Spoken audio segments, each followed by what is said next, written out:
नमस्कार दोस्तों, स्वागत है आपका हमारी UPSC prelims year paper series के अंदर। ये हमारा 2022 का पेपर है और ये जीएस पेपर 1 है जो कि 5 जून 2022 को हुआ था। तो इसका हम फुल एक्सप्लेनेशन देखेंगे, साथ ही साथ जो हमारे जो हर वीडियो के अंदर हम 10 क्वेश्चन डिस्कस करते हैं, हम आज इसके में 61 से लेकर 70 तक के क्वेश्चन देखेंगे। ठीक है, तो चलिए शुरू करते हैं आज का हमारा वीडियो। और आप अगर किसी प्रकार के सुधार अगर वीडियो के अंदर चाहते हैं, जो आपको लगता हो भी वीडियो में सुधार की आवश्यकता है, तो आप हमें कमेंट बॉक्स में ज़रूर बताएं। साथ ही साथ अगर आप चैनल पर नए हैं तो चैनल को सब्सक्राइब कर लीजिए। चलिए शुरू करते हैं। पहला क्वेश्चन क्या कहता है, निम्नलिखित कथनों पर विचार कीजिए। क्या कहता है, यूएस फेडरल रिजर्व की सख्त मुद्रा नीति कल्याण की ओर ले जा सकती है। ठीक है, तो यानी जो ये पहला कथन कहता है भी जब जो फेडरल भारत जो यूएस का जो फेडरल रिजर्व बैंक है उसने जो सख्त नीति अपनाई है, जिसकी वजह से जो तरलता है यानी जो मुद्रा है वह भारत से निकल सकती है। अगला कथन कहता है, पूंजी कल्याण वर्तमान विदेशी वाणिज्यिक ऋणग्रस्त, जिसको बोलते हैं एक्सटर्नल कमर्शियल बोरिंग, जिसको ईसीबी वाली फर्मों की ब्याज लगातार बढ़ा सकता है। ठीक है, अगला कथन कहता है, घरेलू मुद्रा अवमूलन, जिसको ईसीबी से संबंध मुद्रा को जोखिम घटा सकता है। जो यानी क्या क्या करता है, जो घरेलू मुद्रा होती है उसके अवमूल्य की यानी जो जोखिम है वो घटा सकता है।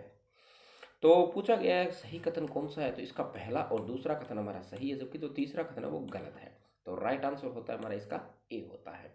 ठीक है, क्या कहता है, जो सख्त मुद्रा नीति होती है वो एक सेंट्रल बैंक क्या करता है, पैसे की मांग को कम करने के लिए, आर्थिक विस्तार व गति को सीमित करने के लिए इसका उपयोग करता है।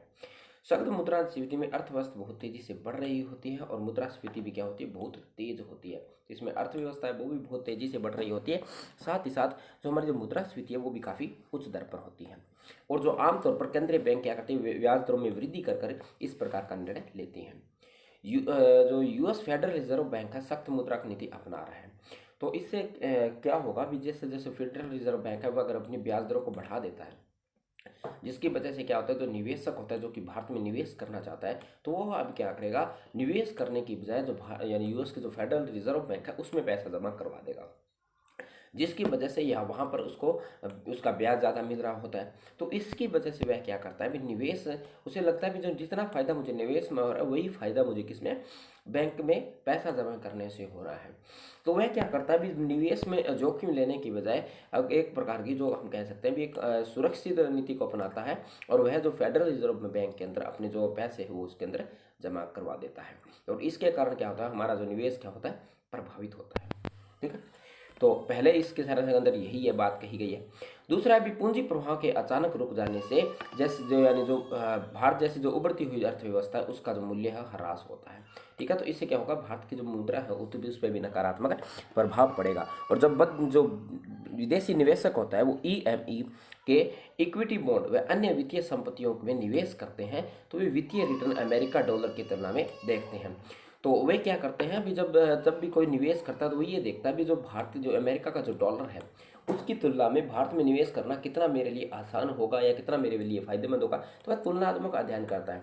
अगर उस अध्ययन के अंदर ये पाया जाता है भी अगर वह क्या करे, भी भारत में निवेश न भी करे, फेडरल रिजर्व बैंक में अपने पैसे जमा कर दे, तब भी उसको इतना ही रिटर्न मिल रहा है, तो वह क्या करता है, निवेश करने की तुलना में वहाँ पर जमा करना ज़्यादा आसान रखता है। ठीक, तो लगभग यही सारी बातें इसके अंदर कही गई है। साथ ही साथ क्या भी घरेलू मुद्रा के अवमूलन से जो ईसीबी के से जुड़ा जो मुद्रा जोखिम है वो क्या होता है, बढ़ जाता है, न कि कम होता है। ठीक है, इसीलिए हमारा जो तीसरा कथन था वो गलत हो जाता था, जैसा कि क्या होता है ज़्यादातर विदेशी मुद्रा में होता है।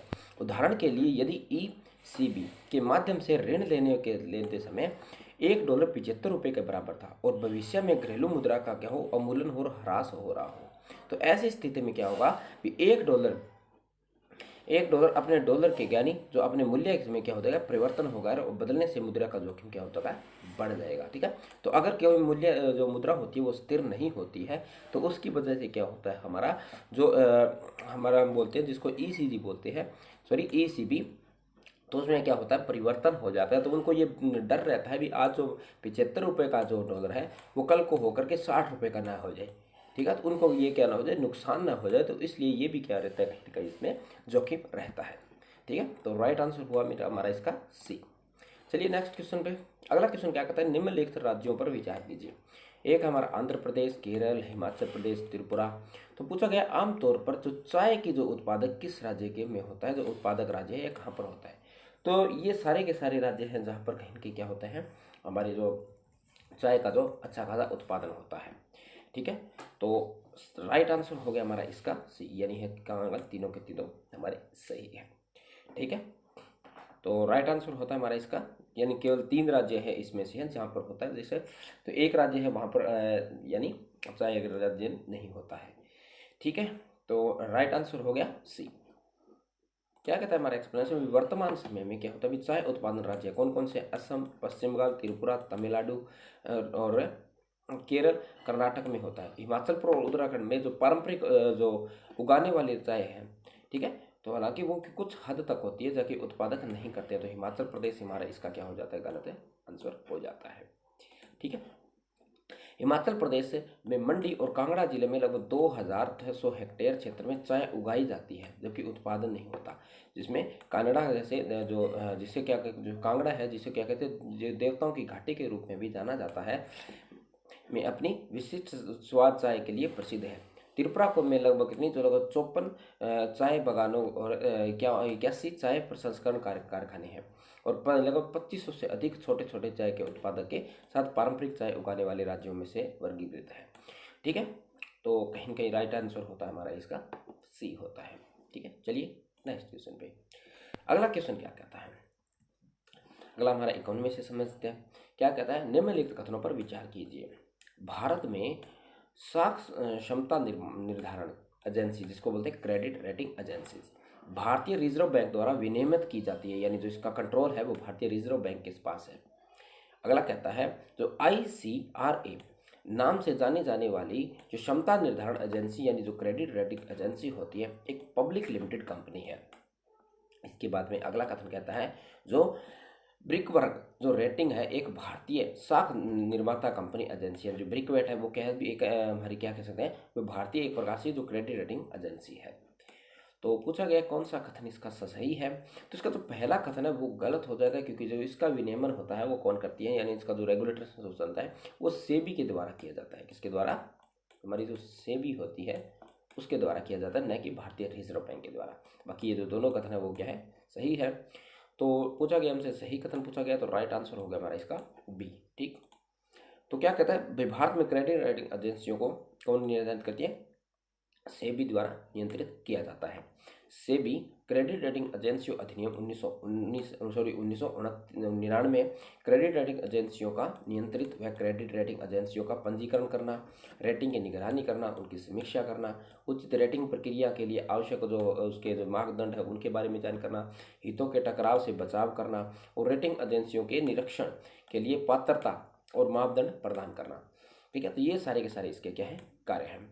इसके साथ जो ICR है लिमिटेड, एक प्रकार की जो प्राइवेट लिमिटेड कंपनी है जिसका पूरा नाम है investment information and the credit rating agency of India limited, की स्थापना कब हुई थी, 1991 के अंदर की गई थी।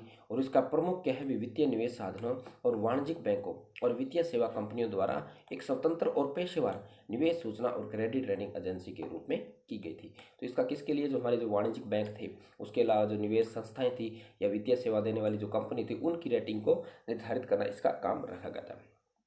आज जो RCR यानी जो बोलते हैं ICRA की सहायता, जो सहायक कंपनी मिलकर जो ICA ग्रुप ऑफ कंपनीज, जिसको ग्रुप ऑफ ITs के नाम से भी जानते हैं, बनाती है। ICRA एक पब्लिक लिमिटेड कंपनी है जिसके शेयर बॉम्बे स्टॉक एक्सचेंज पर क्या है, सूचीबद्ध किए गए हैं, और साथ ही साथ ये नेशनल स्टॉक एक्सचेंज पर भी क्या है, सूचीबद्ध है। तो आप चाहें तो इसके शेयर भी खरीद सकते हैं। अगला है, जो ब्रिकवर्स जो रेटिंग कंपनी है वो बैंकों या क्रेडिट रेटिंग पेशेवरों, पूर्व नियामकों के साथ साथ जो प्रोफेसर द्वारा स्थापित की गई एक सेबी पंजीकरण निकाय है, जो भारतीय क्रेडिट रेटिंग एजेंसी है, जो वित्तीय साक्षरता को बढ़ावा देने के लिए प्रतिबद्ध है। जो ब्रिकवर्क रेटिंग एग्रेशन जो प्रमोटर रणनीतिक भागीदारी के रूप में कहीं न कहीं एक प्रकार से जो क्या कहते हैं, जो कैनरा बैंक एक प्रमुख सार्वजनिक क्षेत्र बैंक के अंतर्गत आती है। ठीक है, तो इसका जो राइट आंसर होता है वो हमारा बी। चलिए नेक्स्ट क्वेश्चन पे। अगला क्वेश्चन क्या था, अभी बैंक बोर्ड ब्यूरो, तो इसके बारे में 2020 में भी क्वेश्चन पूछा गया था। ठीक है, 2022 में भी पूछा गया था। तो क्वेश्चन क्या होते हैं, रिपीट होते रहते हैं। के संदर्भ में निम्नलिखित कथनों में से कौन सा कथन क्या है सही है, हमें ये बताना है। तो पहला कहता है आरबीआई का गवर्नर बीबीबी का यानी जो बैंक बोर्ड ब्यूरो का चेयरमैन होता है।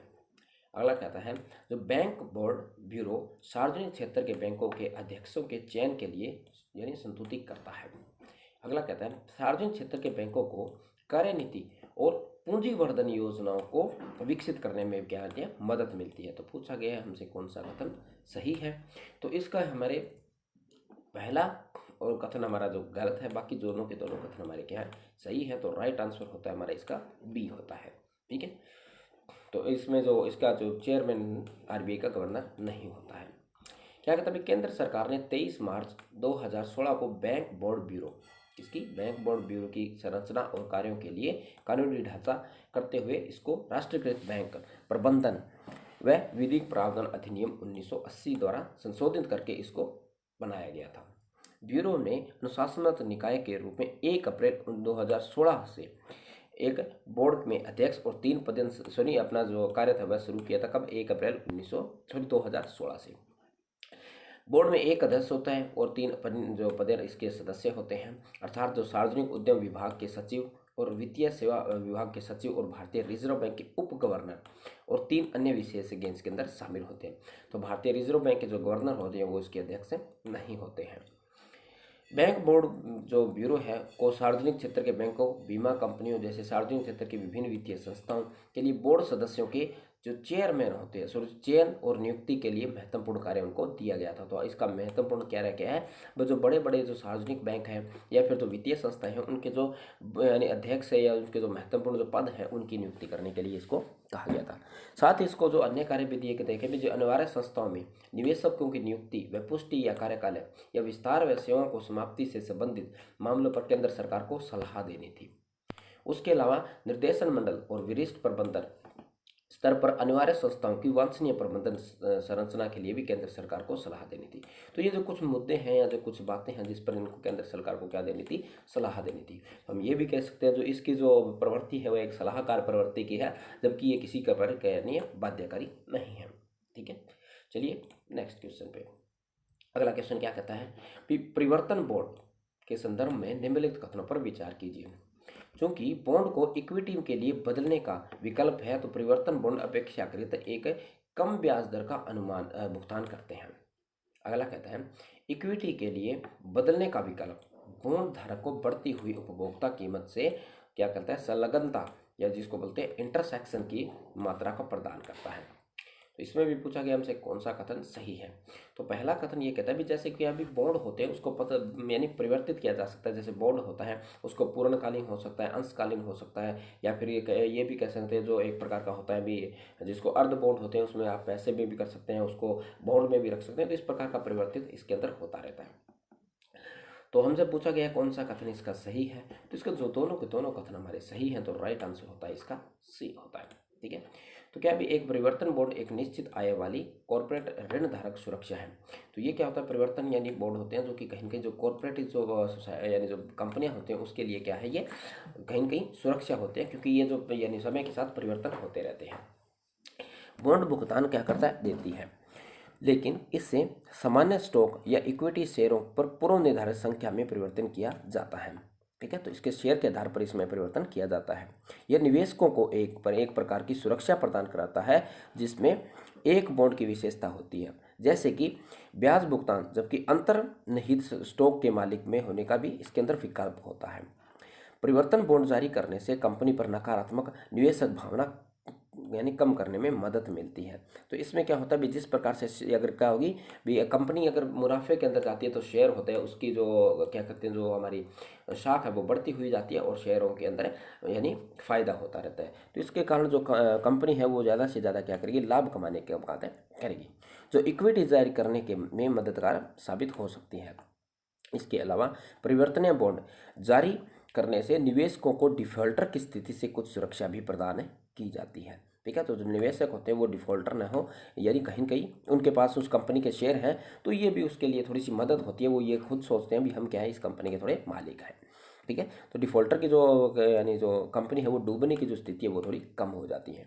एक परिवर्तनीय बॉन्ड नकारात्मक पक्ष पर निवेशकों के मूलधन की भी रक्षा करता है, लेकिन ये अंतर्निहित कंपनियों के सफल होने पर उन्हें ऊपर की भाग की ओर अनुमति देता है। यानी जब कंपनियां सफल होती है तब वह क्या करते हैं इसमें यानी लाभ कमाते हैं, मगर अगर कोई कंपनी फेल हो जाती है या फिर दिवालिया हो जाती है तो ऐसी स्थिति में क्या होती है, जो निवेशक होता है उसको नुकसान होता है। हालांकि परिवर्तनीय बॉन्ड को सामान्य स्टॉक में बदलने के विकल्प के मूल्य में बदले गए कूपन दर और आपसी दर में पेशकश करते हैं। कंपनी को लाभ होता है क्योंकि वे पारंपरिक बॉन्ड पेशकरों की तुलना में कम ब्याज दरों पर ऋण जारी कर सकती है। ठीक है। तो जैसे बॉन्ड की तुलना में वह उनको ऋण देती है तो उसके अंदर उनको क्या होता है, फायदा होता है। हालांकि सभी कंपनियां जो कन्वर्टेबल बॉन्ड ऑफर नहीं करती हैं। तो कन्वर्टेबल यानी आप उस बॉन्ड को पैसे के अंदर कन्वर्ट कर सकते हैं, आप शेयर के अंदर वो कन्वर्ट कर सकते हैं। ठीक है। अगर आप चाहें तो उसको बॉन्ड के अंदर भी रख सकते हैं। तो इस प्रकार के उनके अंदर विकल्प होते हैं भी आप अपने बॉन्ड को किस रूप में रखना पसंद करते हैं। इक्विटी में बदलने का विकल्प जो बॉन्ड धारक को बढ़ती उपभोक्ता कीमतों के लिए क्या करता है, एक प्रकार से इंटरसेक्ट करने की सहायता प्रदान करता है।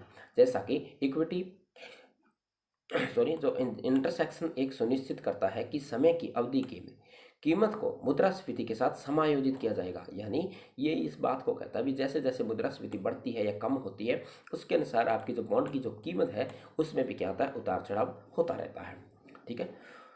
तो इसका जो राइट आंसर होता था वो सी था, यानी दोनों के दोनों कथन हमारे क्या थे, सही थे। ठीक है। चलिए नेक्स्ट क्वेश्चन पे। अगला क्वेश्चन क्या कहता है, निम्नलिखित कथनों पर विचार कीजिए। एशिया अवसंरचना निवास बैंक, जिसको एशिया इंफ्रास्ट्रक्चर बैंक के नाम से भी जानते हैं। ठीक है। यानी ये क्या है, एक प्रकार का जो बैंक है, इन्वेस्टमेंट बैंक है। सॉरी दूसरा क्या है, सॉरी ये जो एक क्या है, यानी संस्था दे रखी है। अगला दे रखा है जो प्रक्षेपण प्रौद्योगिकी नियंत्रण व्यवस्था, जिसको मिसाइल टेक्नोलॉजी कंट्रोल रिजम के नाम से भी जानते हैं। अगला कहा गया सिंघाई सहयोग संगठन, जिसको सिंघाई कॉरपोरेशन ऑर्गेनाइजेशन। तो पूछा गया भारत उपयोग में से किन का सदस्य है और किन का सदस्य नहीं है। तो भारत इन तीनों ही जो संस्था है उनका क्या है, सदस्य है। तो जिसका राइट आंसर होता है इसका डी होता है। तो इन तीनों ही चीज़ों पर यूपीएससी ने पहले क्वेश्चन पूछ रखे हैं। तो ऐसा कुछ है नहीं भी, यूपीएससी का जो प्री एग्जामिनेशन है दोहरा मुश्किल होता है, बिल्कुल आसान होता है। वो क्वेश्चन जो बार बार पूछे जाते हैं इसके अंदर बस थोड़ा सा ग्रुप चेंज कर दिया जाता है। ठीक है। तो जो एशिया इंफ्रास्ट्रक्चर बैंक है वो क्या है, एक प्रकार की जो बहुउद्देशीय विकास बैंक है, जिसका उद्देश्य क्या है भी एशिया और भारत की जो सामाजिक आर्थिक स्थिति में सुधार करना है।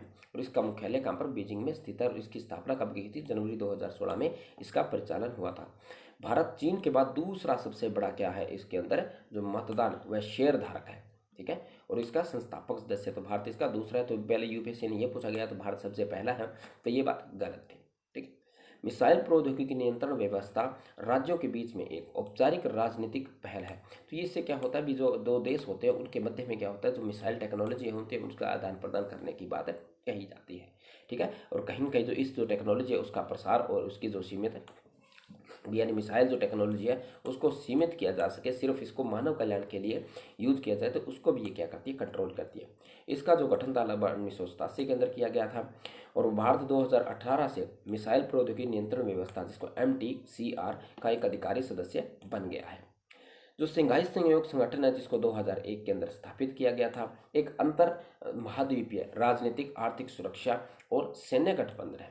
9 जून 2017 को आस्थान में एशिया शिखर सम्मेलन में भारत और पाकिस्तान आधारित रूप में इसमें पूर्ण सदस्य रूप में शामिल हो गए थे। तो कब शामिल हुए थे इसके अंदर, 2017 के अंदर। तो ये क्वेश्चन भी यूपीएससी में बहुत बार पूछा गया है। इसके बाद में जो SCO यानी शंघाई सहयोग संगठन में शामिल हुए थे। SCO में वर्तमान में कितने 9 सदस्य हैं, कौन कौन है, चीन है, भारत, पाकिस्तान, कजाकिस्तान, किर्गिस्तान, रूस, तजाकिस्तान, उज्बेकिस्तान और ईरान इसके अंदर शामिल है। ठीक है। तो राइट आंसर था हमारा डी, यानी तीनों के तीनों क्या था, भारत इसका सदस्य देश था। अगला क्वेश्चन क्या कहता है, देखिए निम्नलिखित कथनों पर विचार कीजिए।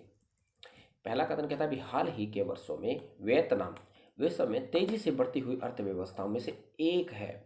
नहीं एक रहा है, मतलब ये जरूरी नहीं भी ऊपर पहले वाली सिचुएशन पे हो, एक है मतलब जो जितनी भी यानी जो तेजी से बढ़ने वाली अर्थव्यवस्था है 10-15 जितनी भी है उनमें से एक है, यानी उसमें वियतनाम का भी नाम आता है। दूसरा कहता है वियतनाम का नेतृत्व बहुदलीय राजनीतिक प्रणालियों द्वारा किया जाता है। ठीक है। तो नहीं बहुदलीय राजनीतिक प्रणाली, तो कहीं न कहीं एक प्रकार की लोकतांत्रिक प्रणाली हो गई। अगला कहता है वियतनाम का आर्थिक विकास विश्वव्यापी पूर्ति श्रृंखलाओं के साथ इसके एकीकरण और निर्यात पर मुख्य ध्यान देने से जुड़ा हुआ है। तो वियतनाम का जो आर्थिक विश्वव्यापी जो के है वो श्रृंखलाओं के साथ एकीकरण करने के साथ और साथ ही साथ उनके निर्यात को भी ध्यान में रखता है। अगर कहते हैं लंबे समय से वियतनाम की जो निम्न श्रमिक लागतों और स्थिर विनिमय दरों में वैश्विक निर्माता को आकर्षित किया है, तो कहीं न कहीं इस पर जो विदेशी निवेशक है वो भी क्या हुआ है, इनकी नीतियों के कारण यहाँ पर जो श्रम कम होने के बाद सस्ता श्रम होने के कारण यहाँ पर क्या हुए, आकर्षित हुए हैं। अगला कहता है भी हिंद महासागर क्षेत्र का सर्वाधिक उत्पादन ई सेवा सेक्टर और ई सेक्टर जो वियतनाम में है। ठीक है, तो इसमें भी पूछा गया हमसे कौन सा कथन सही है। तो इसका जो हमारा जो तीसरा और पांचवा कथन वो तो सही है, जबकि बाकी जो कथन है वो क्या है, गलत हो जाते हैं। ठीक है, सॉरी, जो तीसरा चौथा नहीं, पहला तीसरा और चौथा, पहला भी तो हमारा सही है क्योंकि एक में से पूछा गया, तो पहला तीसरा और चौथा तो हमारा सही है, जबकि यहाँ पर जो ये बहुदलीय प्रणाली नहीं है। ठीक है, तो राइट आंसर हो गया इसका सेम। तो यही है, अभी वियतनाम हमें पता है एक दलीय साम्यवादी राज्य है, न कि राजनीतिक राज्य है, न कि बहुदलीय। ठीक है, तो इसके अंदर कहीं कहीं जो एक दल की व्यवस्था बनी रहती है। हाल ही में के वर्षों में वैश्विक आपूर्ति श्रृंखला के एकीकृत जो वियतनाम की खुली आर्थिक नीति की पहल ने वर्षों से विकास की जो गति थी उसको कहीं के अग्रसर किया है, यानी कहीं कहीं उसको तेज किया है। ठीक है, तो उन्होंने क्या, तो विदेशी निवेश का उसने अपनी ओर आकर्षित किया है। विकास और गरीबी देश की उल्लेखनीय उपलब्धि के पीछे वियतनाम के निर्यात आधारित विकास रणनीति और वैश्विक एकीकरण प्रमुख कारक रहा है। 2002 से 2021-20 में प्रति व्यक्ति आय जो घरेलू उत्पाद जो कितना 3.6 गुना बढ़ गया है। अब कितना हो गया, ये 3,700 अमेरिकी डॉलर तक पहुंच गया है। साथ ही साथ अगर गरीबी देश की बात करें तो 2011 की तुलना में इसने लगभग 32% की क्या किया, गिरावट दर्ज की है। तो पहले 32%, अब वो बढ़ कर नीचे गिर कर कितना रहा है, हमारा गरीबी दर है वो केवल 2% रही है। इसकी जो ठोस नींव की जो कहेंगे धन्यवाद या अर्थव्यवस्था भिन्न संकटों के माध्यम से लचीला साबित हुआ है। यानी जो किस प्रकार की इसके अंदर जो कहीं कहीं एक प्रकार का जो जिस प्रकार की जो हमारी अर्थव्यवस्था थी उसके अंदर जो भिन्न भिन्न संकट आए थे, मगर उसके अंदर उसने अपने आप को ढाल लिया था। वर्ष 2020 के अंदर जो महामारी जो कोविड-19 आया था, स्पेन में भी वियतनाम की जो जीडीपी थी उसको ज़्यादा प्रभावित नहीं किया था। ठीक है, उसके अंदर भी वह कहीं न कहीं सकारात्मक वृद्धि दर के साथ बना रहा था। वियतनाम को अगले 10 वर्षों में दक्षिण पूर्व एशिया की सबसे तेज बढ़ती जो इंटरनेट अर्थव्यवस्था के रूप में भी अनुमान लगाया है। तो यानी कहीं न कहीं आने वाले जो 10 वर्ष है उसके अंदर भी इसके अंदर इंटरनेट काफ़ी अधिक मात्रा में उपयोग किया जाएगा। ठीक है, अगला कहता है भी जो कम वेतन वाले श्रमिक की प्रचुरता के कारण वियतनाम का विनिर्माण क्षेत्र पिछले दशकों में चक्रवृद्धि वार्षिक ब्याज दर से बढ़ा है। ठीक है, तो यहाँ की जो श्रम जो है वो कम होने की वजह से यहाँ का जो कहीं न कहीं जो व्यापार है या जो विदेशी निवेशक है वो काफ़ी यहाँ पर क्या है, आकर्षित हुए हैं, जैसा कि पूर्व एशिया विनिमय दर में आकर्षित हुए हैं।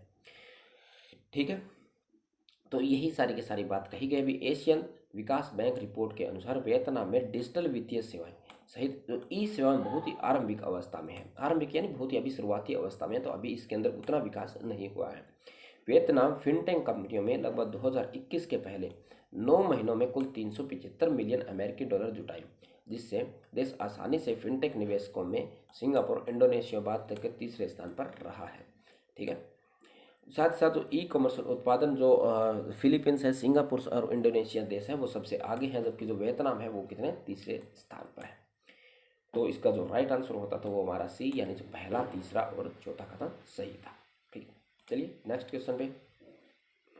अगला क्वेश्चन क्या कहता है हमारा, भारत में निम्नलिखित में से कौन से मुद्रा को नियंत्रित करने कर कीमत को स्थिर बनाए रखने के लिए उत्तरदायी है। तो ये कौन है भी कहीं न कहीं, यह जो मुद्रास्फीति को नियंत्रित करने की जिम्मेदारी किसकी है, तो ये हमारी भारतीय रिजर्व बैंक की है। तो भारतीय रिजर्व बैंक अपनी मौद्रिक नीति समिति के आधार पर मुद्रास्फीति को क्या करता है, नियंत्रित करता है। तो राइट आंसर हो गया इसका डी। ठीक है, तो बस यही चीज़ लिख रखा ही है। और मौद्रिक नीति समिति के बारे में यूपीएससी बहुत बार क्वेश्चन पूछ चुका है। भारतीय रिजर्व बैंक को मौद्रिक नीति के संचालन की जिम्मेदारी सौंपी गई है। यह जिम्मेदारी भारतीय रिजर्व बैंक अधिनियम 1934 के तहत इसको स्पष्ट रूप से परिभाषित किया गया है। मौद्रिक नीति का जो प्राथमिक जो उद्देश्य होता है वह कहीं न कहीं जो मुद्रास्फीति होती है, साथ ही मूल्य की स्थिरता को बनाए रखना होता है। ठीक है, और सतत विकास के लिए मूल्य स्थिरता एक आवश्यक पूरक शर्त है। मौद्रिक नीति समिति मुद्रास्फीति लक्ष्य को प्राप्त करने के लिए आवश्यक नीतिगत ब्याज दरों में निर्धारण करती है। ठीक है। तो ये किस प्रकार से जो ब्याज होंगी उसके यानी जो रेपो रेट कितनी होगी, रिवर्स रेपो रेट कितनी होगी, बैंक दर कितनी होगी, तो इन सभी पे क्या करती है, वह नियंत्रित करती है। जब रिजर्व बैंक का जो मौद्रिक नीति विभाग मौद्रिक नीति तैयार करने के लिए जो एमसी की सहायता करता है, तो अर्थव्यवस्था में प्रमुख जो हितधारकों पर विचार और रिजर्व बैंक के विश्लेषणात्मक कार्य और नीति दर रेपो दर में नियंत्रण लेने की प्रक्रिया में योगदान करता है यह। बस यही चीज़ है इसके अंदर बार बार कही गई है। तो आरबीआई का जो वित्तीय बाजार परिचालन विभाग है मुख्य रूप से दिन प्रतिदिन तरलता प्रबंधन के माध्यम से मौद्रिक नीति संचालन करता है। तो तरलता यानी जिस कितनी वाले जो हमारी अंदर जो अर्थव्यवस्था है उसमें कितनी तरलता यानी कितना पैसा अभी है, उस चीज़ को नियंत्रित करता है। अपने एक सीमा से जो पैसा है वो ज़्यादा ना हो जाए, एक सीमा से वह कम नहीं हो जाए। ठीक है। वित्तीय बाजार समिति होती है जिसको फाइनेंशियल मैनेजमेंट कमेटी तरलता की स्थिति की समीक्षा करने के लिए दैनिक बैठक करती है, ताकि यह सुनिश्चित किया जा सके अभी जो भारत औसत कॉल मनी जिसको WAR के नाम से भी जानते हैं का परिचालन लक्ष्य रेपो दर के साथ रेखांकित हो। तो यानी कहीं न कहीं इसका जो संतुलन है हमारी वित्तीय बाजार समिति है वह क्या कहते हैं, भारत औसत कॉल मनी है उसका क्या करती है, यहाँ पर तो संतुलन बनाकर रखती है। कई प्रत्यक्ष और अप्रत्यक्ष साधन जिनका उपयोग आरबीआई द्वारा मुद्रास्फीति पर नियंत्रण करके और मुख्य स्थिरता और मौद्रिक नीति को लागू करने पर किया जाता है, जैसे रेपो दर, रिवर्स रेपो दर, ओपन मार्केट होगी, ऑपरेशन तरलता, ये सारे के सारे इसके जो कहीं कहीं एक उपकरण है जिसके माध्यम से आरबीआई क्या करती है, यानी तरलता को बनाए रखने का काम करती है। ठीक है। तो यही सारी बातें इसके अंदर कही गई है। तो ये जिम्मेदारी किसकी थी, आरबीआई की थी। तो राइट आंसर होता था इसका डी था। ठीक, चलिए नेक्स्ट क्वेश्चन पे। अगला क्वेश्चन का नॉन फिजिबल जो टोकन जिसको नॉन फिजिबल टोकन्स क्या है, इसको NFT के संदर्भ में निम्नलिखित कथनों पर विचार कीजिए। वे भौतिक परिसंपत्तियों के आंकलिक निरूपण को सुकर बना देते हैं। क्या करते हैं, जो भौतिक परिसंपत्तियां होती हैं उसको अंक के निरूपण करके या फिर डिजिटल जिसको क्या कहते हैं रिप्रेजेंटेटिव करके उसको कहीं कहीं आसान बना देते हैं। वे अनन्य क्रिप्टो करेंसी टोकन्स हैं जो कि ब्लॉकचेन यानी जो तकनीक है उस पर विद्यमान है। उनका तुल्यता पर और व्यापार का विनिमय किया जा सकता है और इसलिए इसका जो वाणिज्यिक लेन देन के माध्यम से के रूप में इस्तेमाल भी किया जा सकता है, यानी कहीं कहीं इसका विनिमय के रूप में भी इसका उपयोग किया जा सकता है नॉन फंजिबल टोकन्स के द्वारा। तो पूछा गया कौन सा कथन इसका सही है, तो हमारा इसका जो पहला और दूसरा कथन है वो तो सही है, जबकि इसका जो तीसरा कथन है वो गलत है। तो राइट आंसर होगा हमारा इसका ए। ठीक है। तो क्या भी नॉन फिजिबल टोकन है जिसे आमतौर पर हम AFT के नाम से भी जानते हैं, एक अद्वितीय क्रिप्टो करेंसी टोकन है जो एक ब्लॉकचेन तकनीक आधारित है और जिन्हें दोहराया नहीं जा सकता और एक विशिष्ट पहचान कोड प्रदान की जा सकती है। यानी जो एक कोड होगा यानी एक जो यानी NFC होगा NFT, तो उसको एक ही पहचान पत्र दे दिया जाएगा, एक ही उसको ID दी जाएगी, उसके बाद में इसको परिवर्तित नहीं किया जा सकता है, जो कि डिजिटल रूप में परिवर्तित तो किया जा सकता है और वह NTV हो सकता है अगर उसको आप डिजिटल रूप में परिवर्तन कर देते हैं। ये तो क्या था नॉन FTM। और अगर आप डिजिटल रूप में किसी चीज़ को परिवर्तन कर सकते हैं तो उसको हम क्या बोलते हैं, जिसको जो यानी एक प्रकार का जो NFT हो सकता है, जो परिवर्तन हो सकता है, मगर इसको जाना जाता है एक यानी NFT को जो नॉन फंजिबल टोकन। ठीक है। NFT क्या, जिसको डिजिटल रूप में परिवर्तन कर सकते हैं। किसी के चित्र जैसे चित्र है, वीडियोग्राफी है, आप इसके बाद में जो संगीत है यानी जो सॉन्ग्स हैं, जो गेम्स हैं, सेल्फीज़ हैं, ये सारे के सारे जिनको हम बदल सकते हैं वो सारे के सारे जो NFT की श्रेणी के अंदर आते हैं। ठीक है। NFT और क्रिप्टो करेंसी एक दूसरे से बहुत ही भिन्न है और बहुत ही अलग होते हैं। क्रिप्टो करेंसी में किसी प्रकार का परिवर्तन नहीं किया जाता, जबकि NFT में क्या कर सकते हैं, हम परिवर्तन कर सकते हैं। क्रिप्टो करेंसी क्या एक मुद्रा होती है और जो कहीं कहीं जो फिगिंगबल है, यानी जो क्या है फिगिंग मतलब यानी उसको विनिमय का उपयोग इसके अंदर कर सकते हैं।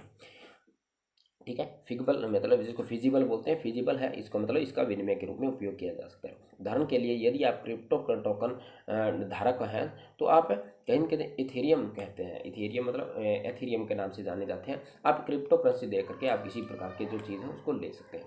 आपके द्वारा धारण किया जाने वाला अगला इथेरियम भी उसी मूल्य का होगा, लेकिन यह एक NFT का मूल्य दूसरे के बराबर नहीं होता है। तो एक NFT दूसरे के बराबर नहीं होता है, इससे केवल दूसरों से भिन्न होती है, जो कि एक गैर बदली योग्य व अद्वितीय बनाती है।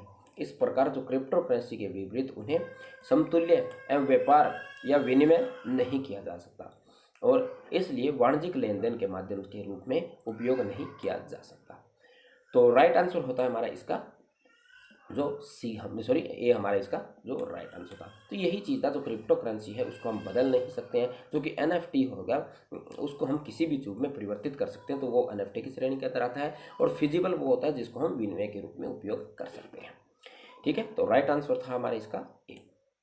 चलिए नेक्स्ट क्वेश्चन पर, कहता है निम्नलिखित युग्मों पर विचार कीजिए। एक तरफ हमारे जलाशय हैं और दूसरी तरफ राज्य हैं। घाट प्रभा तेलंगाना, गांधी सागर मध्य प्रदेश, इंदिरा सागर आंध्र प्रदेश, और जो मैथोन छत्तीसगढ़। तो इसमें पूछा भी कौन सा सम्मिलित सही नहीं है, अभी गलत इसके अंदर बताना है भी जो सही नहीं है। तो इसके हमारे जो 3 युग्म है इसमें से वो सही सम्मिलित नहीं है। तो इसमें क्या है भी ये नहीं पूछा गया 1 2 3 1 2 3, केवल 3 युग्म है, यानी 3 है ऐसे हैं जो इसमें सही सम्मिलित नहीं है, बाकी एक क्या सही सम्मिलित है। ठीक है, चलिए देखते हैं। तो पहला क्या कहता है भी जो जैसे राजा लेखन बांध है, कौन सा राजा लेखखंड बांध, ये कौन सा था हमारा, जैसे घाट प्रभा बांध है इसी को बोलते हैं, जिसे एक प्रकार के क्या कहते हैं हिल्डक बांध के नाम से भी जाना जाता है, जो कृष्णा नदी के बेसिन पर स्थित है। कहाँ पर, कृष्णा नदी के, और जो घाट प्रभा नदी के पर बना एक बांध है, और यह उत्तर कर्नाटक के जो बेलगावी जिले के अंदर हुकमेई तालुका में एक गांव में स्थित है। तो हमारा जब कहा गया था कहाँ पर है, ये तेलंगाना का, तो ये गलत है। तो ये कहाँ पर है, कर्नाटक के अंदर स्थित है। ठीक, तो पहला एक ये गलत हो गया। अगला कहता है भी जो गांधीनगर बांध है वो मध्य प्रदेश राज्य के जो मंदौर जिले हैं उसमें स्थित है, और कौन से जो बांध है वो चंबल नदी पर बना हुआ है। तो दूसरा हमारा किस में है, तो ये कहाँ पर, मध्य प्रदेश में है, तो ये हमारा क्या है, सही है। ठीक है, अगला कहता है भी जो जलाशय के संग्रहित पानी की मात्रा और वाले जो इंदिरा सागर बांध है वो भारत में सबसे बड़ा बांध है, और यह मध्य प्रदेश के खांडवा जिले में जो नर्मदा नदी पर स्थित है। तो हमारा जो इंदिरा सागर बांध इसमें कहाँ दिखाया गया है, इसमें आंध्र प्रदेश, तो ये भी बात क्या होता है गलत, क्योंकि ये कहाँ पर है, मध्य प्रदेश में स्थित है। ठीक है, अगला कहता है जो मैथन जो बराक नदी के तट पर है, जो मैथन है वो कहाँ पर है हमारा, जो बराक नदी के तट पर स्थित है, और जो मैथन बांध झारखंड के जो कोयला शहर कि जिसको क्या होता है धनबाद के लगभग 48 किलोमीटर दूरी पर है, तो ये कहाँ पर स्थित है हमारा, झारखंड के अंदर स्थित है। तो जबकि ये कहाँ पर दिखाया गया हमें, मैथन छत्तीसगढ़ के अंदर, तो ये भी गलत है। तो पूछा गया 3, तो हमारा जो तीसरा जो 3 युग्म है, केवल 3 युग्म यानी 1 2 3 3 युग्म क्या है, गलत है। तो ये क्या हो गया, सही हो गया उत्तर। ठीक है, तो आज की वीडियो में इतना ही। अगर आपके लिए वीडियो हेल्पफुल होती है तो आप चैनल को सब्सक्राइब कर सकते हैं, साथ ही साथ वीडियो को लाइक कर सकते हैं, शेयर भी कर सकते हैं। ठीक है, और किस प्रकार की अगर सुधार की आवश्यकता है उसके बारे में आप हमें बता सकते हैं। ठीक है, तो मिलते हैं नेक्स्ट वीडियो में।